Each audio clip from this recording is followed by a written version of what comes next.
Hello and welcome to another episode of the Invested American Podcast. I'm your host, Allie Saleh, and my son, Alexander Saleh, and we're excited to do another show with you this week, talking about all things insurance, from product knowledge, or it might be in a recruiting perspective, or for clients just wanting some information. Every episode we'll try to have something or offer something different. Today, Alex and I have a host of stuff to talk about, but just to go ahead and get started on this show. Oh, by the way, always please like, share this content, and please subscribe as we're trying to grow our people don't follow us, and we're trying to grow our brand here at TIA, and we'd love for you to do that with us today. So anyway, Alex, how are you doing today, bud? I'm doing great. I'm ready to dive into it. Good. Wow, you're so serious about the show. What's that about? You're just ready to get into it, like the show's going to end earlier, or what? I don't know. I'm just ready. Okay, good. Well, you know what? Why don't we get started? How was your week this week? It was good. Yeah? Definitely one of the most hardest weeks I've worked in the insurance industry. Okay, whoa. Why has this week been a hard week? So we came back, or we were at the SWAT event, right, last week. Yeah, which, by the way, the SWAT event, we went down to, Nate Offord was hosting the SWAT event down in Dallas, Texas. It was literally, it's Thursday, Friday, and Saturday, 3 days of full training. 3 full days of training, top-notch training, some great trainers in the industry. We were able to be a part of that. I wanted to talk a little bit this week about that experience, but we're going to put it on the back burner because we're going to try to get Mr. Nate Offord himself, who we're so grateful for him setting us up, having us go, and just the training that we all received, just off the chain. We had the opportunity to go spend some time in his home as well, and that was awesome. But we'll talk more about SWAT when we set up an episode with him and dive more into that. But yeah, so we had SWAT last week. Yep. And it definitely changed my mindset when it came to my business and my work ethic. And I have some pretty big goals coming up to 8% in July. So a lot of good things moving for my business. So I'm pretty pumped up about it. You know, Alex, I feel like this week when you said what you said, I feel like there's been a lot of different moving parts that's happened this week. I was able to go out in the field myself about 3 times this week. And just go out and run appointments and meet with people and, sell insurance. So that's obviously always good, But you went out by yourself some, but you also, you did some training this week too? Yep. Man, why don't you give a little perspective for somebody that's looking to get involved in insurance? What's it look like going out with Alexander? Why is going out with you a good training for them? What do they get that maybe they couldn't just go do on their own? Yeah, I definitely can help someone get a good work ethic and help push themselves to take their business to places that they've never been before. If people are lazy or don't want to, do the work, when you go out with me, you'll learn that you'll have a sense of drive and, a winning at all costs mindset. So nice. I like that. Okay. Having a sense of urgency. Yep. I know that I'm super stoked. We have one of our agents, Itzel Gudinez, who's been with us, about 6 weeks, maybe 7 weeks. This young lady comes on board. Actually, one of our guys in North Carolina meets her in a Facebook group, and she lives here in Tulsa, right? So she gets involved with us. She's been working with us. She was actually out of town. She met us at SWAT. And then this week, you and her went out some, right? I know that we've had some other leaders go out with her as well. But also, she went out. We're just real proud of her. We were challenging her on getting on her warm market. And I know that your mom, Shelly was talking to her about you got to get with your warm market. Sit down, talk to your warm market some. And even just yesterday, she sold 2 life insurance policies, 2 final expense policies to her warm market. People she was afraid to do that with. But also, you went out with her this week. Yeah, we went out. We had a successful day. Okay. What did that look like? You guys went. I know you guys had a solid, but what did that appointment look like? How did you guys work that out? Well, we had multiple appointments. Okay. The first one, we couldn't do anything because the husband wasn't there, and he was the decision maker. Okay. Our next. So, Alex, let's talk about that. When you set an appointment with somebody, and they're married or they have a significant other of some sort, how do you set that appointment, and what is it that you want versus what sometimes you might get? Obviously, when Itzel booked that appointment, I don't know if she confirmed, if the husband or wife were going to be there. So definitely, when you're booking an appointment, you want to make sure that the husband and wife are there, so you can speak to both people. Yep. When it comes to when it comes down to business, you don't know who's the decision maker, so you got to make sure both of them are present. For sure. Okay. What do they call that when only one person's there? One-legged appointment. The one-legged appointment. You want both legs at the appointment. Yeah. Okay. Cool. What do you think was maybe some of the biggest things that you think Itzel may have received from you being in the house when you guys closed? Because you guys closed a nice size life insurance policy. What do you think were some of her greatest takeaways? Definitely me taking care of the client, calling on all the policies because he had things that he didn't even know he had. Yeah. And then we ended up finding out that he's spending quite a bit of money on a life insurance policy that he couldn't afford. Okay. So when we called the company, it was over $200-something a month. And he's like, I can't afford this. Yeah. So we were able to save him some money there. And just showing Itzel that, caring for the client, taking care of them. When, what's the saying? People don't know how much you know until they know how much you care. No one cares how much you know until they know how much you care. That's it. You got it. You get it. That's great. That's great. So, when the client knew that I started, I cared about him most importantly to check on his policies and things. For the sure. sale just kind of came right with it. Okay. So it's relationship building. Yep. Relationship building is always the biggest thing. You're talking about this week was kind of a tough week with you because you just came back from SWAT and you've set some aggressive goals. What are some of the focus points? We don't need to get into everything, but what are some of the highlighted focus? Like, what did you do this week that was a harder focus point for you than typical? Or what are some core goals that you're really trying to hit right now because of, the initiation of being at SWAT and being part of that training? Yeah, I'm trying to stay out in the field more. Okay. Not go play golf during the week and things like that. I was able to play one round on Saturday. There you go. But definitely my hard work throughout the week, getting in front of people, not calling it done for the day. After 5 or 6 door knocks, I got to make sure I at least sit down with 3 or 4 people. Yep. And then at the end of the week, at least sell $10,000 a week in AP. So nice. Give me some. We'd love that. That'd be great. So I was able to do that this week. Perfect. I'll keep doing it the following weeks until 8%, and that would be $60,000 in AP, and that's my goal. So you're trying to hit $60,000 in annualized premium before 8% in July, and that's coming back. So it's between the week coming back from SWAT to going up to 8%. You want to be able to do, man, all right, let's go. And you achieved it this week to get towards that goal. Great, buddy. Congratulations. Good. Well, there's a saying, and it says, you'll know what someone's focused on because where focus goes, energy flows. When you think about that. Where your focus goes, energy flows. So when you wonder sometimes, if you're out there and you're trying to build a business or you're trying to get a bunch of stuff done, if you're a student, and you're like, man, how am I going to focus here? How am I going to I can't focus everywhere. Well, then what happens? Then it's just a mess. You're discombobulated, and then your room's discombobulated. Your car's discombobulated. Mm-hmm. What's in between your ears is discombobulated. How you are in one thing is how you are in all things. So remember, where your focus goes, energy flows. And I'm proud of you, Alice, because that's what you've done, It's interesting. Alex, I'll go another conversation. We talk about here at the Invested American, we recruit. And our intentions are to recruit brand new people to come into the industry or veteran agents and teach them the Invested American way of really sitting down with clients, establishing relationships, filling out a good needs assessment, and helping prepare them for their final years, their retirement years, their glory years, their whatever you want to call them, So as we were at SWAT, I'm just meeting people and talking to people, and I'm always recruiting. I had a gentleman that I spoke to, and him and I were talking. And in the interview, these are a couple things he said, and I'm just going to kind of bring up this little conversation piece, as I know that you're obviously recruiting yourself. When we were talking, he made the point, he goes, I've been in the industry for years. And the whole time I've been in the industry, I've really been trying to do this by myself.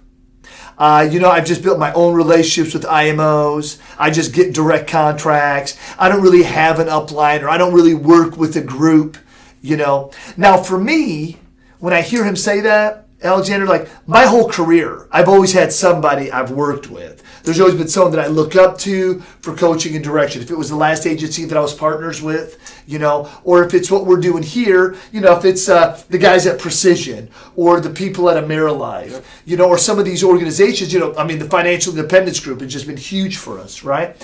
When you look at some of these major IMOs that we have relationships with, like I don't see how it could be done without, having an upline. And I just want your perspective as an agent now. Yes, I'm your dad, but you were with one organization. Now you're helping us build this one, and you go to these events. What are your thoughts about the upline and having a leader and work with someone versus going to do it on your own? Yeah, definitely when you're starting, you have to have a really good mentor, because if you don't have a mentor or someone that you can look up to with business questions, whatever it is, Yeah. you're not going to really be successful. And I know, I've chatted with some people before that their uplines aren't doing what they're supposed to, and Sure.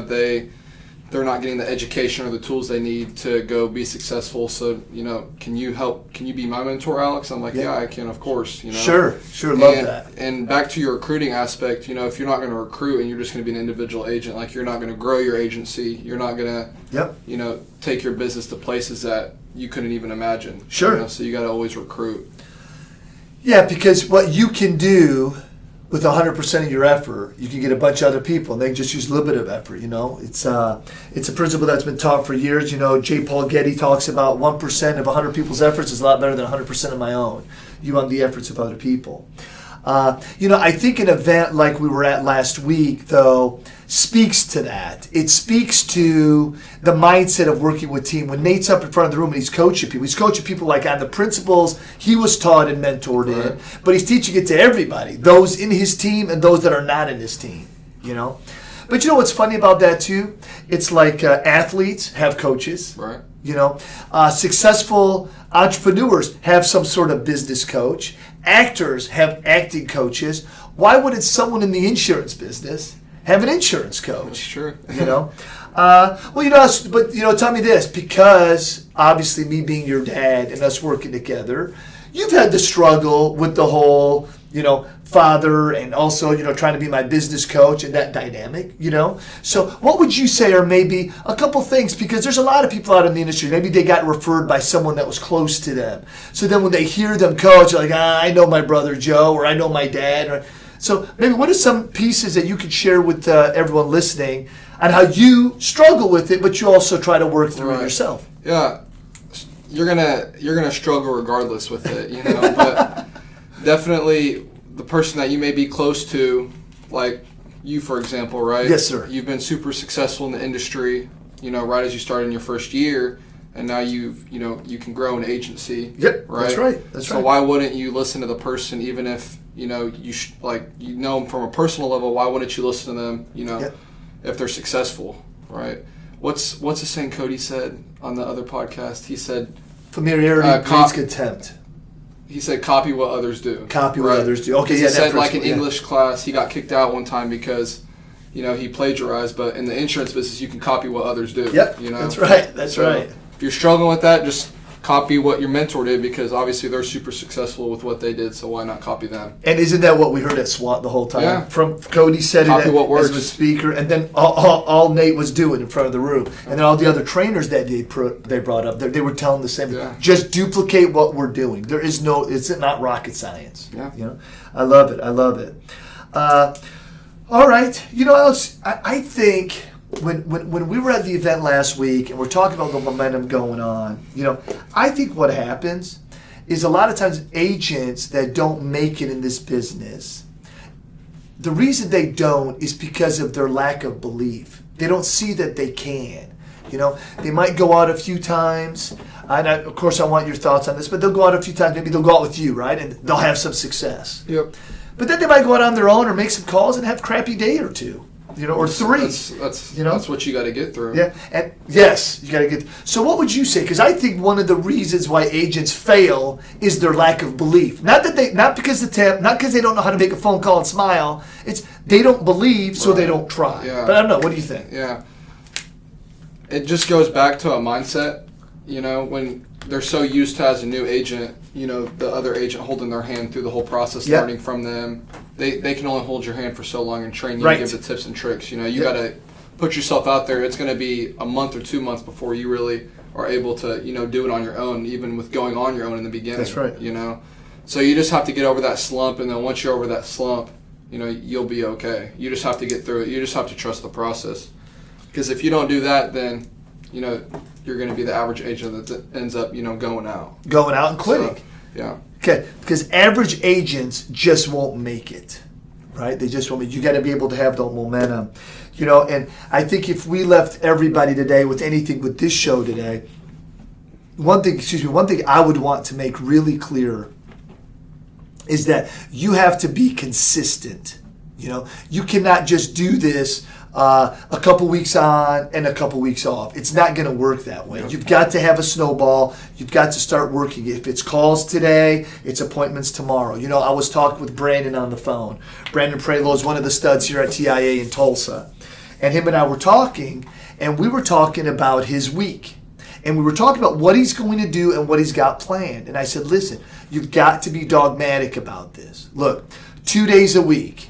If you're an agent here at the Invested American, part of the system is 2 days a week, Tuesdays and Fridays. You're in the office. Why are you in the office? And that might be your home office if you're outside of the local. But wherever you work, if you're an agent, listen to this, 2 days a week in the office, setting appointments, dealing with customer service concerns, and handling that part of your business. Do you know why? Because then you got 3 days, Mondays, Wednesdays, and Thursdays. Those are your 3 days where you're going to run the appointments. Maybe they're phone appointments, Alex, right? Because I know you do a lot of that. So maybe they might be Zoom appointments, or they might be face-to-face.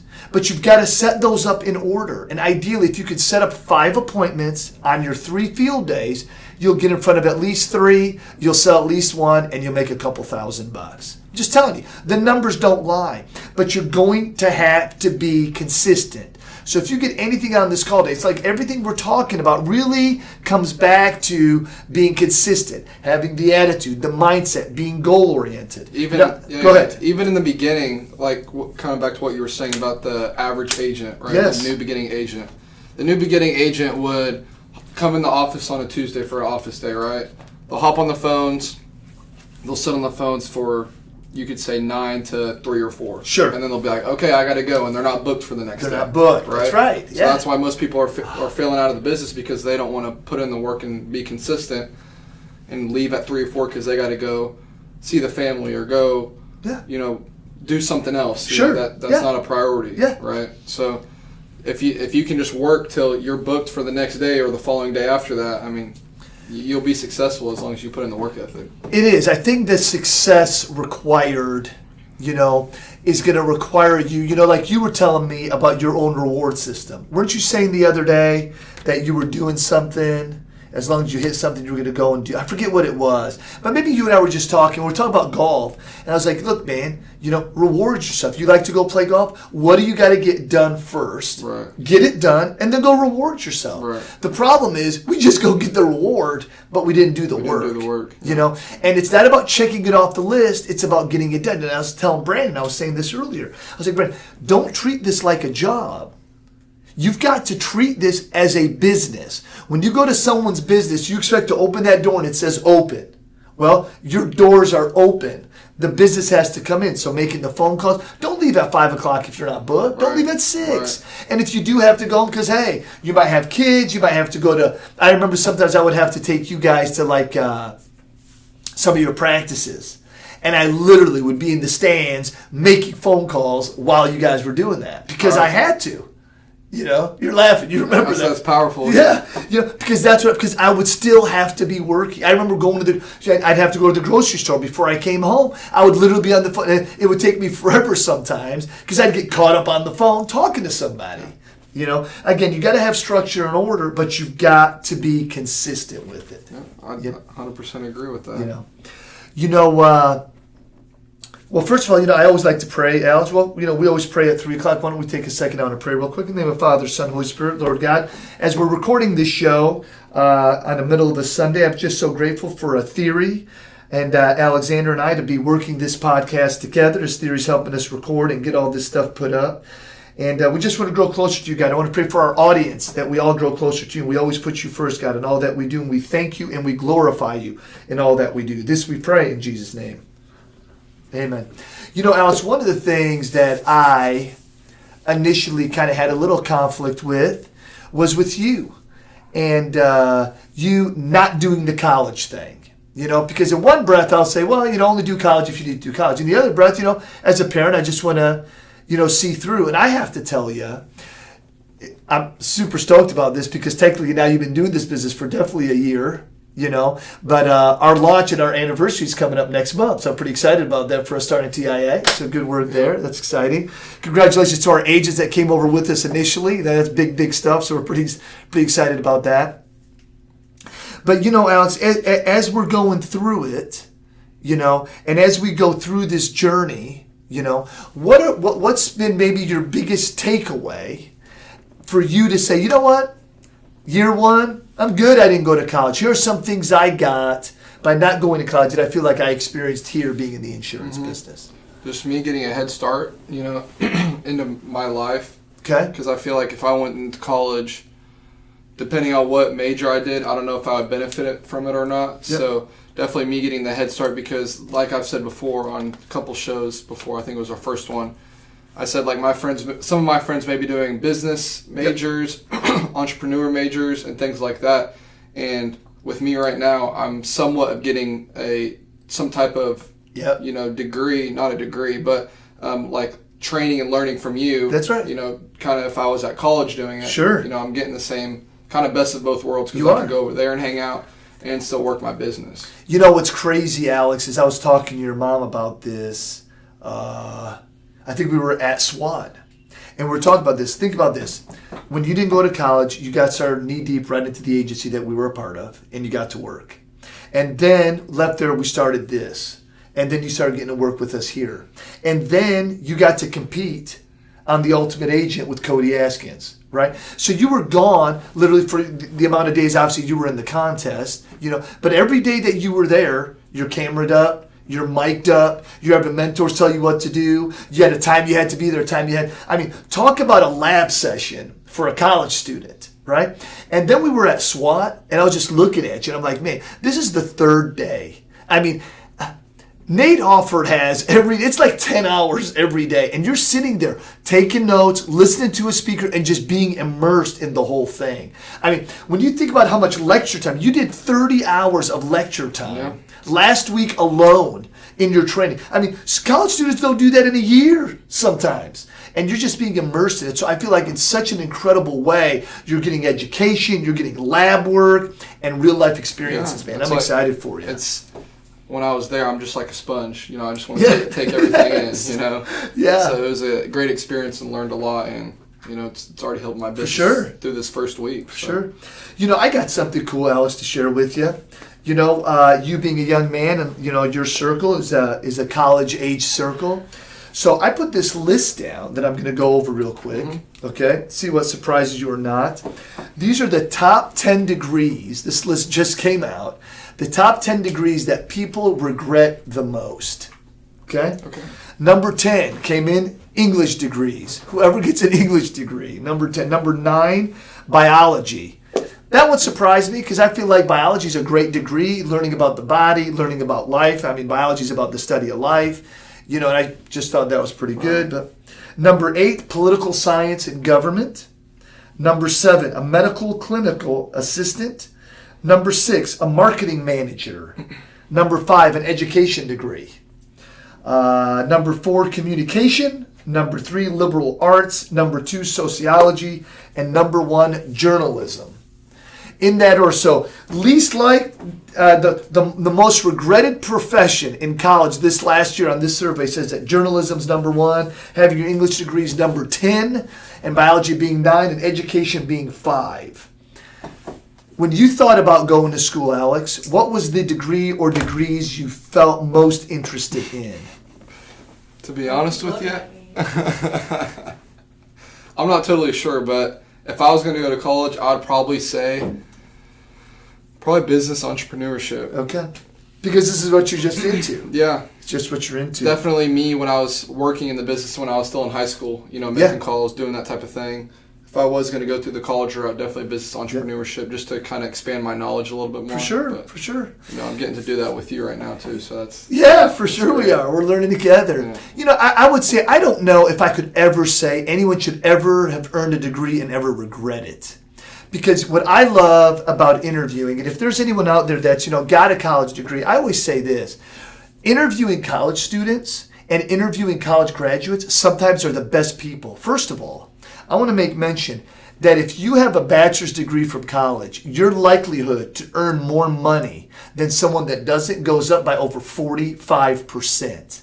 So think about that. When you have a college degree, that puts you in a better position to make more money than someone that doesn't.